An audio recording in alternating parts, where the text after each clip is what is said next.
Well, if you're feeling better about the economy, you're in good company. More than 90% of leading economists say they see the recession ending this year. They were surveyed by the National Association for Business Economics. These expert forecasters say they expect a moderate recovery, but unemployment, often known as a lagging indicator, continuing to rise.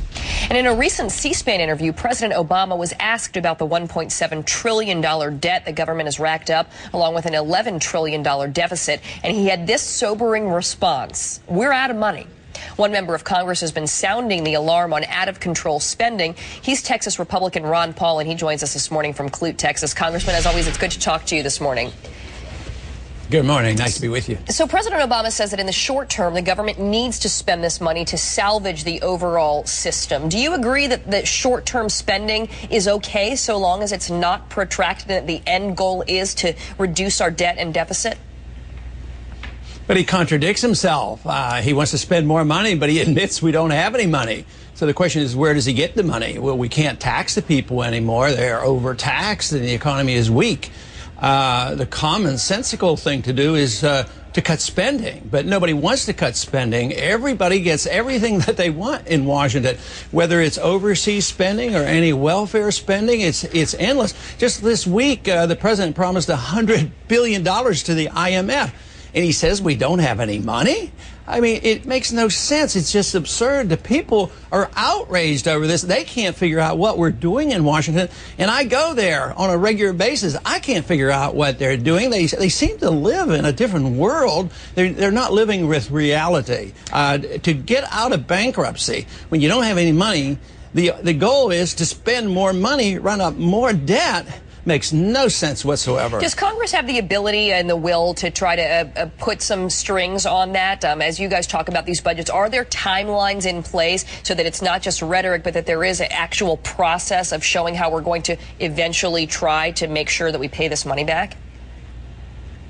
Yes, they have the absolute responsibility, but they also ought to realize what history shows, that once you get a certain amount of debt run up by a government, it's never paid back. And we're past that point. Debt is always liquidated. The only question is, how do you liquidate debt? Now, General Motors is going through liquidation of debt. That's the way you should do it. Governments don't do it that way. They liquidate debt by devaluing the currency and paying back their debt with money that has no value. That's what they're working on. They want inflation. They want to be able to take this huge amount of debt, and if we owe $11 trillion and you have 50% inflation rate, you're down to $5.5 trillion. That's what they're working on. They're begging and pleading for inflation. But the interesting thing, I mean, you've talked a lot about your concerns over the value of the dollar and the fact that the Fed just can print money, and you call that whole notion absurd.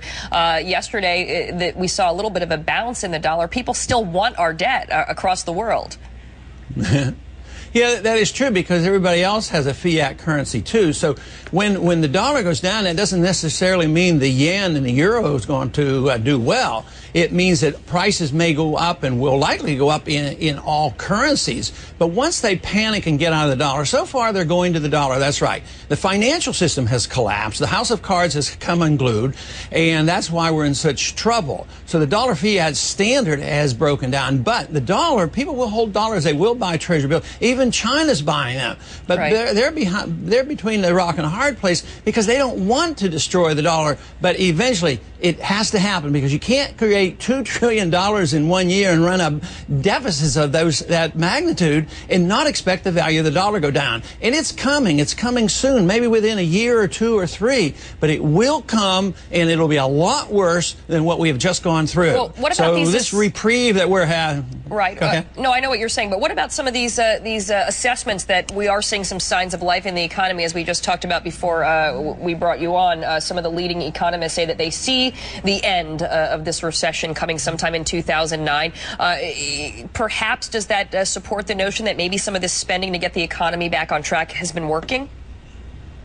Well, I think a lot of people believe that, but I think they're totally dreaming about it. I mean, if you can look at spurts in the 1930s, but it usually just led to bigger trouble down the road. By 1939, unemployment was like 18%. So it never improved with all this interference in the 30s, and we're doing the same thing again. Only I think it's a much bigger problem that we have this time. So because you have these blips, people are always hopeful. But the conditions have not changed. We have not liquidated the debt. We have not liquidated the malinvestment. We still have 19 million uninhabited houses up for sale, and we're trying to prop up housing prices, and we're trying to get people to build more houses. So it makes no sense. Even the bankruptcies. General Motors should have been bankrupt a year ago, and it would have been cleaned up. But now we're involved in the bankruptcy, and it's become politicized. Our government is dictating what the law should state. The courts should deal with this. We shouldn't decide which bondholders get the benefits. So it is a mess that we've created, and we believe it's a lack of regulations that we need. But believe me, free enterprise and sound money did not bring on this problem. Free enterprise, it was interventionism, corporatism, and crony capitalism. This is what gave us our problem. So we're going to remain in this mess until we realize what we need is more freedom, sounder money, and get the government out of the way and let the debt be liquidated and get rid of the malinvestment. We don't need more of the same that created our problem.